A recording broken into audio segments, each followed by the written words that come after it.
প্রিয় শিক্ষার্থীবৃন্দ, আমি Subrata Saha, chief instructor, mechanical technology প্রথম shift, Khulna polytechnic institute Khulna. তোমাদেরকে এই অনলাইন সেশনে আমি শুভেচ্ছা এবং স্বাগতম জানাচ্ছি। প্রকৃত অর্থে আমি তোমাদের সাথে যে বিষয়টি নিয়ে যুক্ত, তোমরা যেহেতু ইনস্টিটিউটের এবং একই সাথে ডিপার্টমেন্টের সবথেকে জ্যেষ্ঠ শিক্ষার্থীবৃন্দ, তোমাদের সাথে যে বিষয়টি আমার নির্ধারিত আছে সেটি হচ্ছে প্রোডাকশন প্ল্যানিং অ্যান্ড কন্ট্রোল 2022 প্রবিধানের সপ্তম পর্ব মেকানিক্যাল টেকনোলজির প্রোডাকশন প্ল্যানিং অ্যান্ড কন্ট্রোল, যেটি একটু আগেই বললাম, এবং তার বিষয় কোড হচ্ছে 27075। শিক্ষার্থীবৃন্দ, এই অনলাইন মাধ্যমে আমি যে সেশন সমূহ উপস্থাপনা করার ধারাবাহিকভাবে চেষ্টা করব এবং করছি, সেখানে তোমাদের সর্বাত্মক সহযোগিতা আমি প্রত্যাশা করি। তোমরা যেহেতু জ্যেষ্ঠ শিক্ষার্থী, তোমরা সিলেবাস এবং তার প্রণয়ন অর্থাৎ প্রয়োগের দিকগুলো বিশেষভাবে তোমরা খুব ভালোভাবে জানো।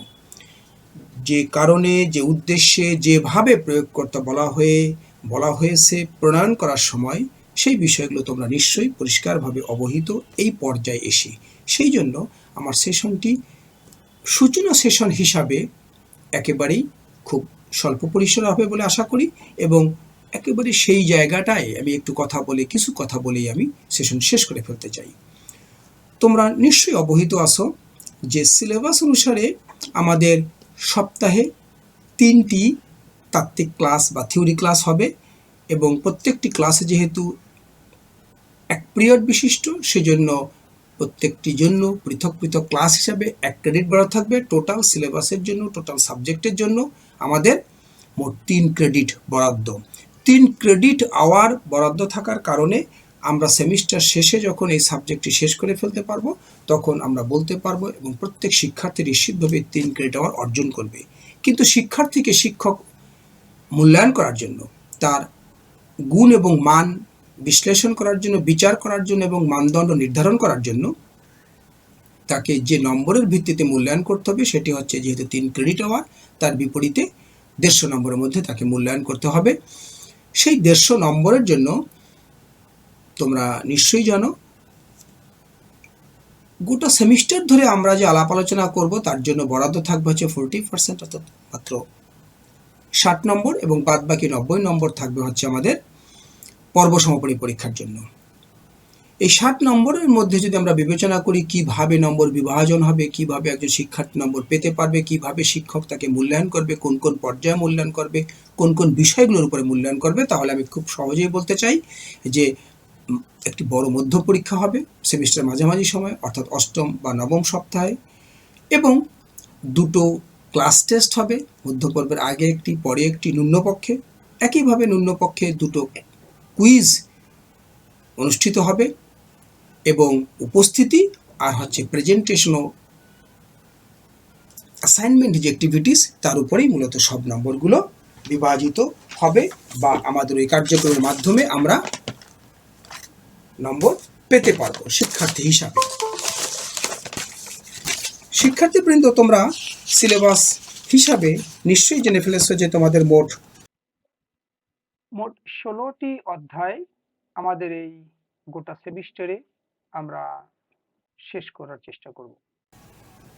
এই গোটা সেমিস্টার অর্থাৎ নির্ধারিত 16 সপ্তাহের মধ্যে শেষ করতে হবে, যার ভিতরে যদি আমরা মধ্যপর্বের সপ্তাহটি বাদ দিই, যখন ক্লাস হওয়ার সুযোগ থাকে না, তাহলে 15 সপ্তাহের মধ্যে এই গোটা বিষয়গুলো আমাদেরকে আলোচনা করে শেষ করে ফেলতে হবে, তারপরে আমরা পর্ব সমাপনী পরীক্ষায় অবতীর্ণ হতে পারবো। সেটা নিশ্চয়ই তোমরা করবে এবং করে আসছো এতদিন ধরে। আমি একটু উল্লেখ করে দিতে চাই যে মধ্য পর্বের জন্য মোট তাত্ত্বিক ধারাবাহিক অংশে যে 60 নম্বর, তার 50% বা 30 নম্বর বরাদ্দ থাকবে। 2টো ক্লাস টেস্টের জন্য 4.5 করে 9 নম্বর থাকবে। 2টো কুইজের জন্য থাকবে 3, 3, 6। উপস্থিতিতে থাকবে 7.5 এবং প্রেজেন্টেশন অ্যাসাইনমেন্ট তাতে নম্বর বড় থাকবে 7.5। এই ক্ষেত্রগুলোতে আমরা যেভাবে অংশগ্রহণ করব, আমাদের যোগ্যতার প্রমাণ রাখবো, সেইভাবে নম্বরগুলো বিষয় শিক্ষকের মাধ্যমে আমার কাছ থেকে পাওয়া যাবে, যেটি আমি এর আগেরও তোমাদের সঙ্গে যেভাবে ক্লাস নিয়েছি সেই আঙ্গিকে এই বিষয়গুলো তোমাদেরকে জানিয়ে দিলাম। প্রিয় শিক্ষার্থীবৃন্দ, আমরা ফিজিক্যালি যে ক্লাসগুলো নিচ্ছিলাম, ভবিষ্যতে নিব, মিলিত হব, আলোচনা করব, তার পাশাপাশি এই অনলাইনে এই ব্যবস্থাটিও আমি একটু উন্মুক্ত রাখতে চাই, যাতে কোনোভাবেই কোনো শিক্ষার্থী যদি কখনো কোনো ক্লাসে মিস করে নানাবিধ কারণে, তাহলে সে যেন এই আমার কথাগুলো, বক্তব্যগুলো, আলোচনাগুলো শুনতে পায়। একই সঙ্গে আমি যদি কোনো ক্লাস মিস করি তাহলে যেন এই প্রক্রিয়ার মাধ্যমে আমি তোমাদের সামনে উপস্থাপিত হতে পারি, সেই সুযোগটি তৈরি করে রাখাই হচ্ছে আমার অনেকগুলো উদ্দেশ্যের মধ্যে একটি উদ্দেশ্য এবং প্রধানতম উদ্দেশ্য।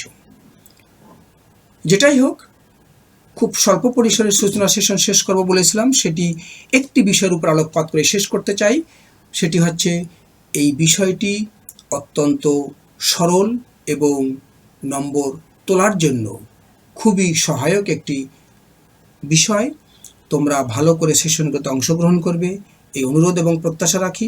একই সঙ্গে সেশন পরবর্তী সময়ে তোমরা সিলেবাসের মধ্যে আমাদের বোর্ড যে রেফারেন্স বইগুলোর কথা বলেছে তার সামর্থ্য থাকা সাপেক্ষে সেই বইগুলো যতগুলো সম্ভব সংগ্রহ করে সেটি পড়বে, আলোচনা করবে, পর্যালোচনা করবে, জানার চেষ্টা করবে, বোঝার চেষ্টা করবে, তাহলে তোমরা বেশি উপকৃত হবে বলে আমি মনে করি।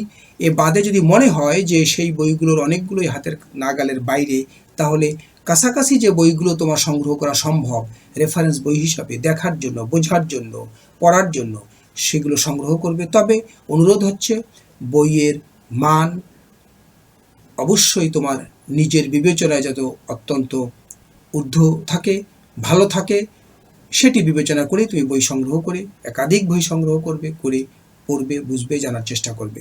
প্রিয় শিক্ষার্থীবৃন্দ, তাহলে আজকের সেশন আমি এখানেই শেষ করব। অনুরোধ হচ্ছে এরকম ধারাবাহিক সেশনগুলোতে তোমরা নিয়মিত অংশগ্রহণ করবে, উপভোগ করার চেষ্টা করবে। আমি চেষ্টা করব তোমাদের সঙ্গে থাকার জন্য। সকলকে পুনরায় শুভেচ্ছা এবং ধন্যবাদ জানিয়ে আমার সেশন এখানে শেষ করছি। আগামী সেশনে দেখা হবে এই প্রত্যাশা রাখছি। ধন্যবাদ।